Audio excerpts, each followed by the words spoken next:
Assalamualaikum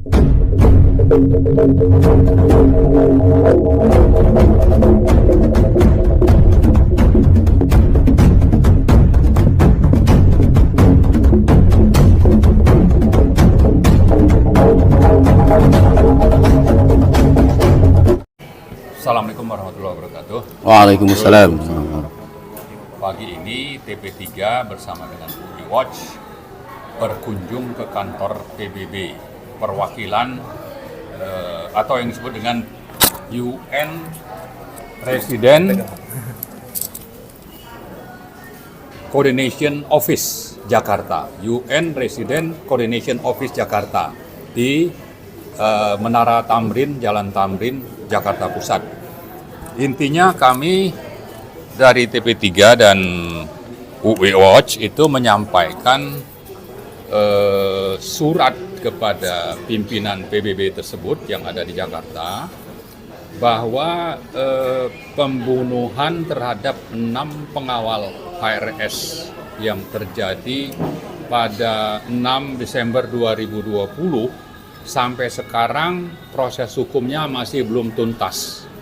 Dan karena itu kami berkirim surat kepada perwakilan PBB tersebut minimal untuk memberitahukan bahwa ini ada masalah, ini masih pending.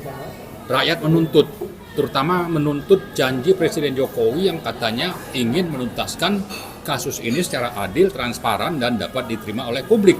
Ini kata-kata yang selalu saya ulang-ulang. Kenapa? Karena memang itu janji dari seorang Presiden Republik Indonesia.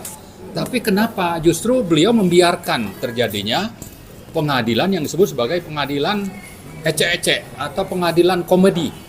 Kenapa? Karena memang proses hukum yang berlangsung di pengadilan tersebut tidak pro justisia, tidak mengikuti aturan hukum yang ada di Indonesia, yaitu bahwa proses hukum harus dimulai dengan penyelidikan. Sementara penyelidikan sendiri belum pernah dilangsungkan, belum pernah terjadi.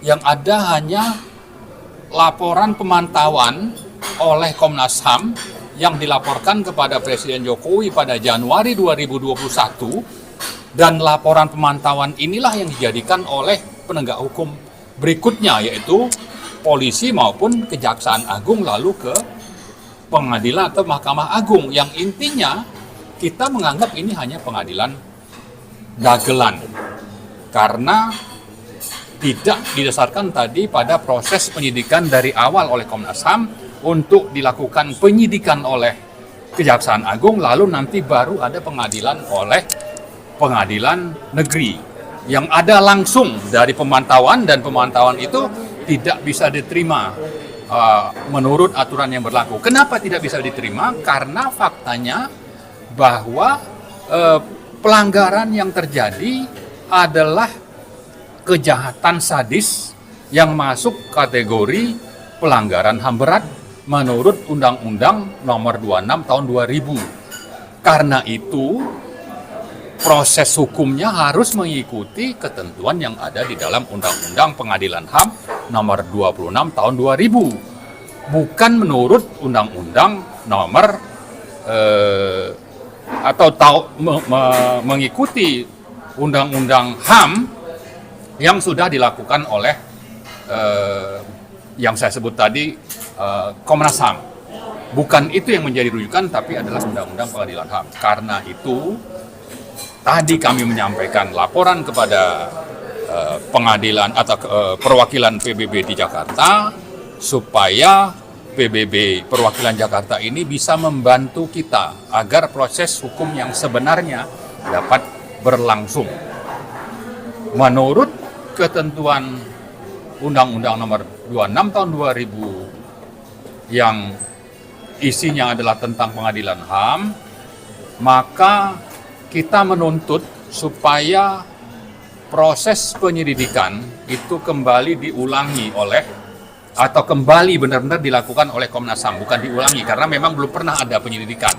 Kita minta penyelidikan dilakukan oleh Komnas HAM untuk nanti proses berikutnya ke kejaksaan dan seterusnya, dan itu bisa harusnya melibatkan lembaga-lembaga di luar dari lembaga pemerintah seperti dari TP3 atau dari eh, rakyat biasa yang disebut sebagai misalnya sebagai penyelidik ad hoc, penyidik ad hoc, sampai nanti di proses pengadilannya sendiri itu orang-orang dari luar itu bisa ikut terlibat dalam penyelidikan dan penuntasan kasus tersebut. Nah, sepanjang itu belum bisa dilakukan, belum dilaksanakan oleh pemerintah, belum sesuai dengan janji Pak Jokowi, maka kami dari TP3 dan UI Watch akan terus bersuara mengadvokasi bahwa salah satu hari ini kami datang ke perwakilan PBB, tapi selanjutnya kami juga tidak akan berhenti menuntut agar kasus pembunuhan sadis oleh aparat negara, bukan hanya polisi, tetapi juga ada lembaga lain yang terlibat, ini benar-benar dituntaskan. Bahwa pengadilan yang sudah dilakukan oleh yang mengikuti proses yang dilakukan oleh Kejaksaan maupun Polri terhadap 2 anggota polisi itu adalah pengadilan dagelan, dan itu mestinya batal demi hukum karena benar-benar tidak melibatkan pihak korban dari 6 pengawal HRS yang sudah dibunuh secara sadis tersebut. Jadi mari rakyat sama-sama kita bersuara supaya Presiden Jokowi sebagai kepala negara, kepala pemerintahan, kita tuntut bertanggung jawab terhadap terjadinya pembunuhan sadis, pembunuhan yang merupakan pelanggaran HAM berat terhadap 6 pengawal HRS ini bisa segera dituntaskan. Terima kasih. Assalamualaikum warahmatullahi wabarakatuh. Waalaikumsalam. Assalamualaikum warahmatullahi wabarakatuh. Hanya menambahkan dari apa yang disampaikan Pak Marwan itu, yaitu unlawful killing ini bisa menjadi terulang apabila tidak dituntaskan. Karena kita tahu aparat nampaknya menganggap sudah selesai, menganggap sudah final tentang urusan KM 50. Apa buktinya? Pertama, mereka sudah melakukan menangkap si orang yang melakukan, kan kemudian sudah dihukum. Yang kedua, sudah mengembalikan barang bukti berupa mobil Chevrolet itu, karena dianggap sudah ingkrah maka dikembalikan, jadi dianggap selesai. Kita tahu bahwa semua yang dilakukan itu semua penuh sandiwara, dan oleh karenanya maka TP3 bertekad tetap untuk melanjutkan ke PBB, ke internasional, karena memang tidak ada tanda-tanda bahwa aparat untuk melanjutkan ini. Walaupun memang Kapolri pernah mengatakan kalau ada yang dianggap tidak puas bisa melakukan dengan kalau menemukan novum.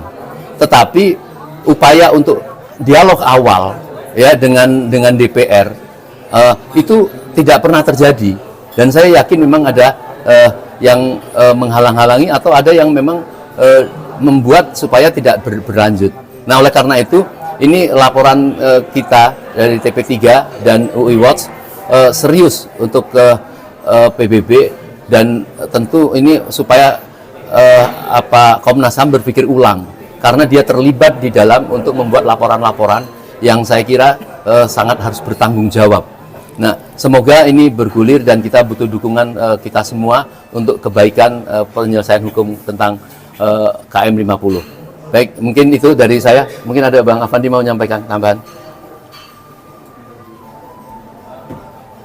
Bismillahirrahmanirrahim. Assalamualaikum warahmatullahi wabarakatuh. Waalaikumsalam. Alhamdulillahirabbil alamin.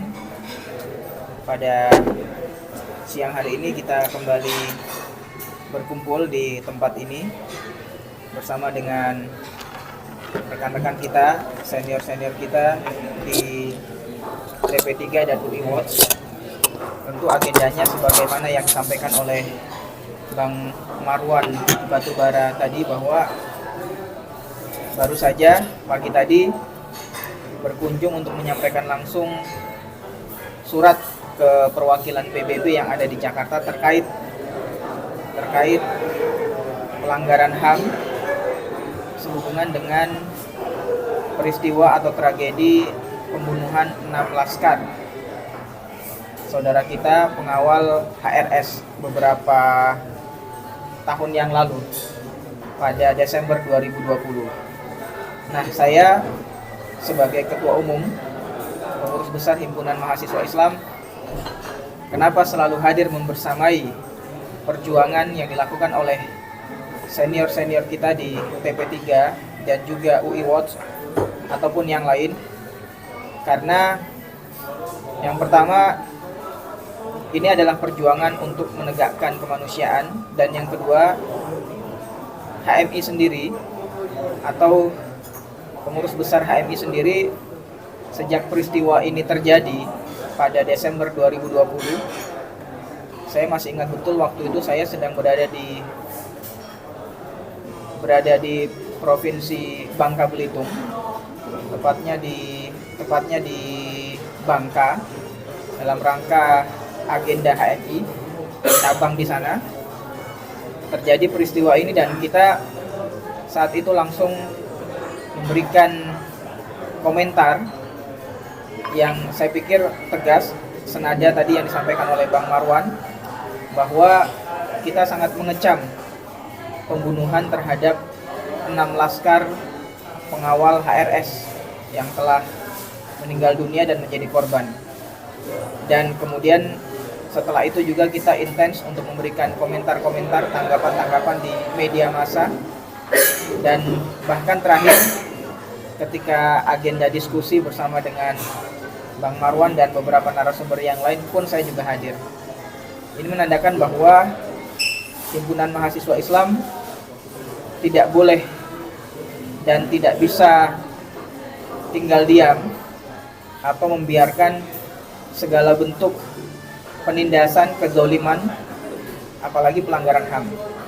Jangankan 6 orang yang dibunuh, 1 orang saja yang dibunuh dan kemudian terindikasi kuat pembunuhan itu adalah merenggut nyawa orang yang tidak berdosa, maka pasti akan kita bela.